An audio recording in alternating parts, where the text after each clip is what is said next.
Angina pectoris.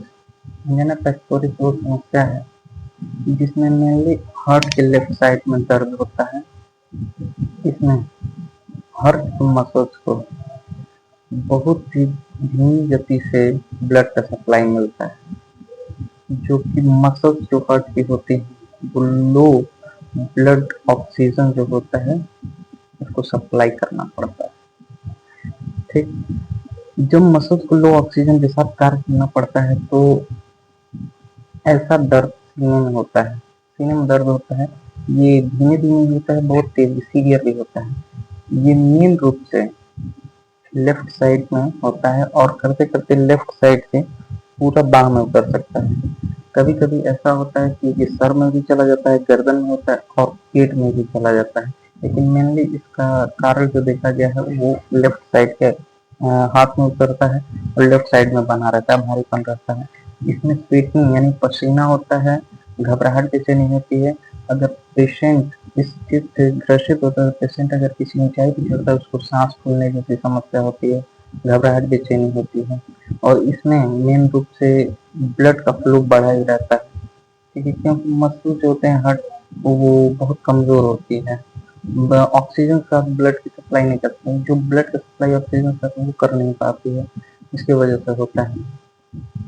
दूसरी बात यह मुख्य रूप से इसे मान लीजिए कि ब्लड जो होता है, जो बीपी होता है वो बीपी हमेशा बढ़ा रहता है, जिसकी वजह से पैन होता है, ये समस्या रहती है।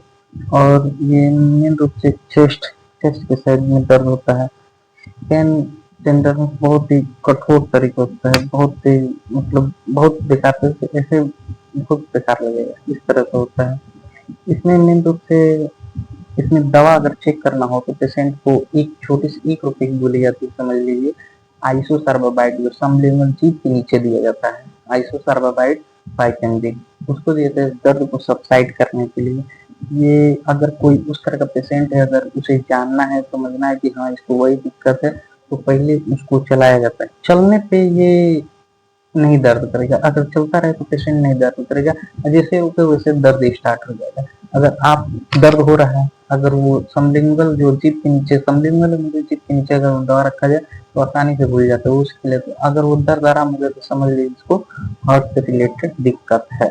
ठीक, अगर आइसोकार्बोबाइड से अगर नहीं आराम हो रहा है तो कुछ देर बाद उसको एटोवास्टेटिन जो आता है, एटोवास्टेटिन आता है आपका इकोस्प्रिन एवी 150/20, उसको दिया जाता है, वो कैप्सूल आता है, वो दिया जाता है। अगर उससे भी नहीं आराम हो तो एटेनॉल आता है, एटेनॉल आता है, उसको दिया जाता है। एटेनॉल से भी नहीं होता है तो मेजर किया जाता है, उसका बीपी देखा जाएगा, शुगर भी चेक है, कभी कभी शुगर भी बढ़ा रहता है। अगर उससे भी ना हो लिपिड प्रोफाइल भी कराया जाता है।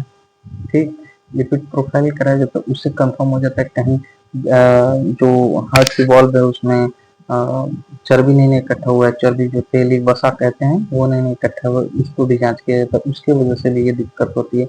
और इसमें मेन रूप से जो ऑक्सीजन की सप्लाई होती है बहुत कम हार्ट तक पहुंच पाती है, जिसकी वजह से हार्ट को बहुत लोड लेके काम करना पड़ता है, इसकी वजह से होता है। इसको एंजाइना पेक्टोरिस कहते हैं। इसमें बहुत तेज दर्द होता है जो मेनली पार्ट में होता है। आशा करते हैं कि